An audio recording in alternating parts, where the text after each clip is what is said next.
Dans notre langage de tous les jours, on fait assez souvent référence à la violence. De la musique violente, des jeux violents, Papa, t'es mort! des vents violents. Ces expressions-là, on les comprend bien. Mais si on vous demandait de vraiment définir ce qu'est la violence, ça peut avoir l'air d'un exercice difficile.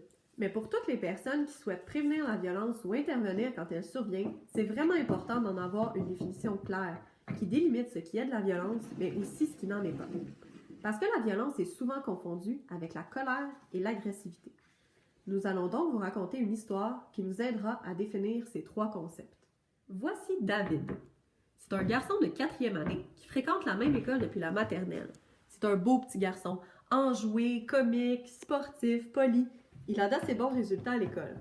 Il a beaucoup d'amis et les adultes de l'école le connaissent et l'apprécient. Tout va donc très bien dans la vie de David. En milieu d'année, un nouvel élève arrive dans la classe de David. Il s'appelle Lucas. Lucas vient d'une autre région, il ne connaît personne. Les autres élèves sont curieux de le connaître et l'enseignante passe du temps avec lui pour s'assurer qu'il s'intègre bien. David, lui, n'est pas du tout content de l'arrivée de Lucas. Il aimait les choses comme elles étaient avant et sent que Lucas vient tout chambouler. Alors, David se met à lancer des attaques constantes contre Lucas. Dans la classe, les couloirs, la cour de récré, il soupire ou ricane chaque fois que Lucas parle.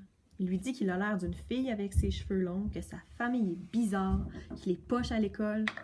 Souvent, d'autres élèves sont témoins et certains rient avec David. Mais les adultes, eux, ne s'en aperçoivent pas. Ça continue comme ça pendant des semaines, des mois. Lucas encaisse toutes les insultes, essaie de les ignorer et se replie sur lui-même. Mais un jour, à la sortie des classes, David recommence et cette fois, Lucas explose. Il agrippe David par le collet et lui crie « Toi, je t'haïs, t'es juste un con, je vais te casser la gueule! » et le jette par terre. Imaginez que vous êtes un adulte sur la cour d'école à ce moment-là et vous voyez la scène. Diriez-vous que Lucas est un enfant violent? Mais vous, qui connaissez toute l'histoire, diriez-vous la même chose? C'est là que nos définitions entrent en jeu. D'abord, la colère.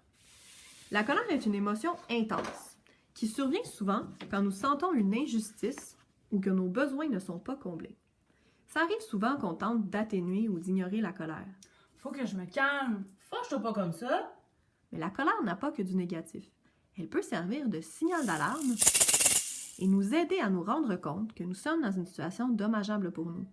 La colère peut nous donner un élan pour essayer de changer les choses. Dans notre histoire, on peut facilement reconnaître que de la colère, Lucas devait en vivre beaucoup depuis son arrivée à l'école. Ses besoins, tout à fait légitimes, étaient de s'intégrer dans son nouveau milieu, de se sentir apprécié et bien sûr d'être en sécurité à l'école. Mais les agissements de David empêchaient Lucas de combler ces besoins-là. Lucas a donc accumulé de la colère jusqu'à ce qu'elle déborde. Et sa colère l'a poussé vers l'agressivité. L'agressivité est une réaction irrationnelle, une énergie, une pulsion qui peut ressembler à une éruption volcanique. Les actes agressifs ne sont pas prémédités. Ils ne font pas partie d'un plan et sont souvent contre-productifs, dans le sens qu'ils ne nous aident pas vraiment. Imaginez la situation de quelqu'un qui doit faire un appel important, mais les touches fonctionnent mal. On sacre, on crie, on insulte le téléphone, on se met à taper de plus en plus fort sur les touches. Pourtant, on sait très bien que ça ne réglera pas le problème. Mais revenons à notre première histoire. Dire que les gestes de Lucas étaient agressifs et non violents ne veut pas dire qu'on trouve ces gestes-là acceptables et qu'il faut en faire la promotion. Mais d'une certaine façon, sa réaction est un signe encourageant car c'est la première fois qu'il s'affirme. Il a choisi un moyen inadéquat, mais on peut imaginer qu'avec son bagage d'enfant, il ne savait pas quoi faire de mieux. Mais maintenant, qu'est-ce que c'est la violence? La violence, c'est un abus de pouvoir, un acte de domination commis par une personne en position d'autorité sur une personne plus vulnérable.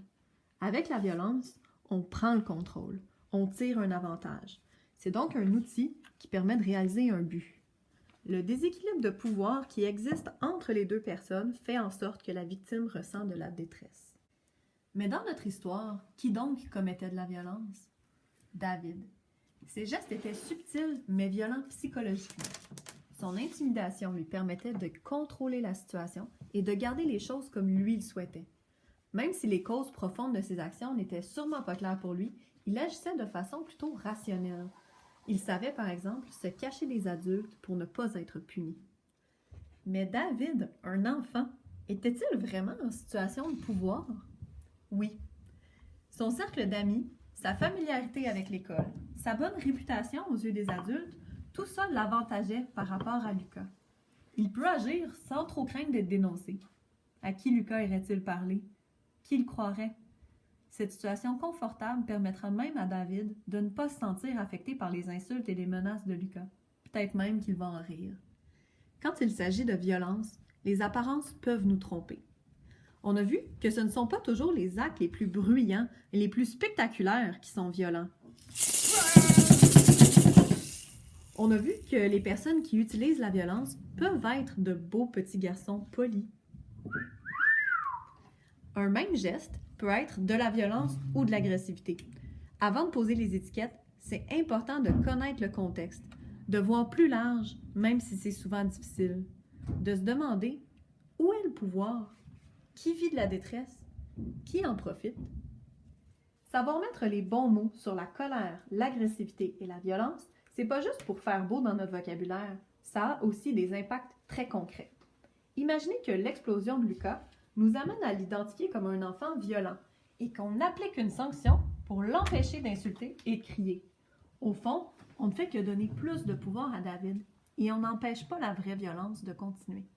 Mais si on comprend bien ce qui se passe, on peut donner à Lucas des outils adéquats pour s'affirmer et chercher de l'aide et intervenir aussi auprès de David. Se donner les bons mots pour agir, ça fait aussi partie de la prévention de la violence.